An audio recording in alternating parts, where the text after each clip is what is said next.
Back to the Pioneers Sideline, episode 145. Right here, I'm your host, Aaron Cooney. We just got done talking to Alex Sala, midfielder for the men's soccer team. We're just going to stay on the soccer. Let's keep it on the pitch. And let's go to the highlights here. Men's soccer taking on a Allegheny College team that out of conference here. Point Park looking to continue, or actually get back on the winning track, as they were looking at a 1-2 record at the time, coming to this game that was this past Wednesday on the 12th.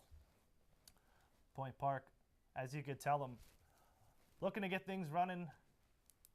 Team, the AMC runners-up last year, moving on into the KIAC. And early on, it's some offense here for the Pioneers. Aneka with the shot, but a big save there for the Allegheny goaltender. Then Tibi, he's got a shot there, but Big Ben strikes one with the shot off the post. Point Park with the really bad turnover in their own zone here. But it's a good thing just a bit outside on the turnover. Cameron Olsen with the shot there. And then a quick break here. Allegheny, good shot there. Get it past the goaltender, Mitchell Kelman. 1-0 Allegheny. Then some more offense. It's Del Greco again. The man just scored the goal with another chance. Coming back big again for the Pioneers is Kelman. Then last chance here. 88th minute, Point Park with a good shot from way down low. Seeger, not a Hollywood night for him. Cannot get that one to go, as it falls over the crossbar, and the Pioneers fall by the score of 1-0 to Allegheny College. Silva with 2 shots on goal. Mitchell Kelman 5 saves. The lone goal from Del Greco there. Pioneers fall 1-0. But as I talked with Alex Sala, they had a couple big wins here over the weekend, getting a 2-1 win against Asbury down in Kentucky, and they would follow that up again the next day after going to double overtime. They would win again, coming back from a 2-0 deficit to 3-2 against Brescia College.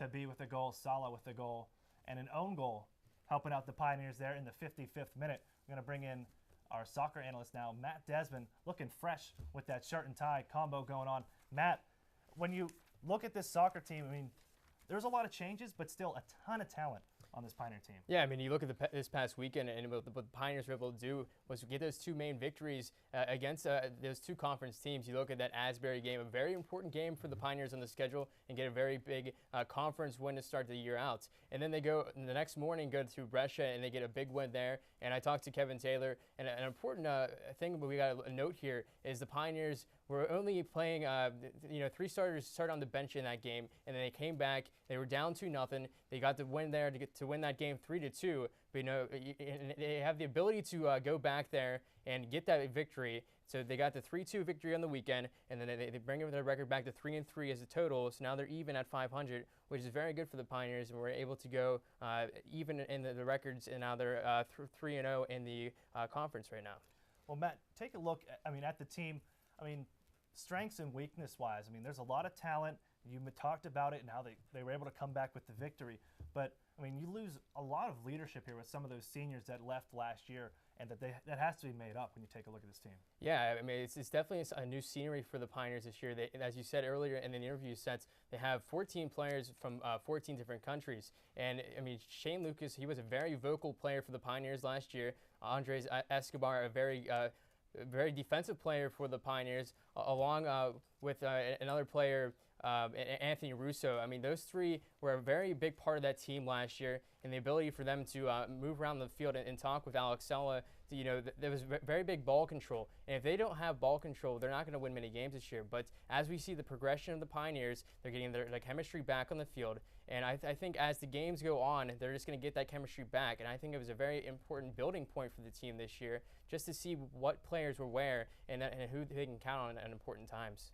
Matt, taking a look at the schedule, the KIC, Point Park looks like they got the bad end of the stick here on the scheduling-wise. They got a lot of away games, a lot of travel going down into Kentucky, and then only a few home games for your opportunities to take a look at your Pioneers. But, Matt, is that going to be something that affects the Point Park soccer team as they go through with the travel and dealing with all that? I really don't think so. You listened to what Alex Sala had to say earlier in the set, that they're really focused on getting that home field advantage for the playoffs. And if they can keep that in their minds throughout the whole season, I think they're going to have a lot of success, and they're just going to keep building off that. Once they get all these international players and they see where they can play, you ended up mixed that with Matt Desmond. You have Lucas Silva on top, and you get to mix all that together. They're going to have a lot of offense coming together, but, they have to see if those players can really formulate some plays, and if it all works out, I think it's a very good opportunity for the Pioneers. Let's switch it over and talk about women's soccer here, as they're off to one of their best starts in the franchise or sport history here since they brought it back in women's soccer. They had a game this past Sunday taking on La Roche, an out-of-conference game. They would end up dropping that one 2-1 with the score. Point Park with Kuntz with the lone goal. Pinto had 6 saves.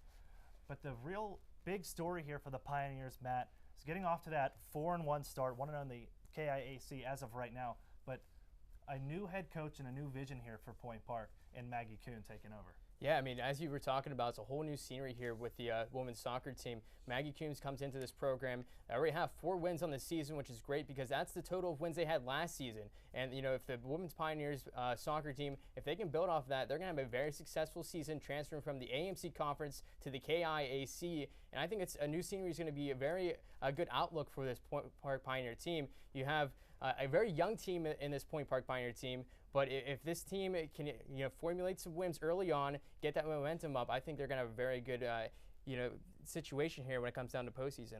Now that's something that they were able to bring in. Coach Mark Platts did a great job recruiting, and you saw last season, Matt, when the Pioneers very close in the AMC to getting that playoff spot, ended up beaten out by Carlo. But even though they had 4 wins, all those freshmen got a ton of experience here, and Maggie Kuhn has really inherited a really talented team that's led by mostly sophomores and freshmen, and then a couple one senior and 1 junior that are going to lead this team and hopefully to big things. No, definitely. I think Marcus Platts last year did a very good job on the recruiting end, and a good player that we should watch out for who really developed from her freshman to sophomore year is Megan Kuhn. She already has 5 goals on the season, a very good, skilled player up top there, has a lot of speed, might be the fastest player in the KIAC this year, and Kuntz is just off to very good things. She's playing like an upperclassman, and that's what you need to do as an underclassman. If you have that confidence, you can really do a lot of things up there, and I think she's going to get that offense up and going. And another player you have to watch out for is Christina Stammer. She's a very physical player in the middle of that lineup,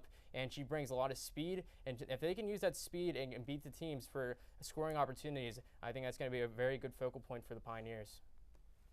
Lady Pioneers will actually go on a long road trip here. You won't see them until October 17th, when they'll have 5 home games in about 6 days. So be sure to take a chance and get a look at your Lady Pioneers when you get an opportunity. That's going to be it for us here on the Pioneer Sideline. Thank you very much for tuning in. We'll catch you next week with more highlights, more show, more action.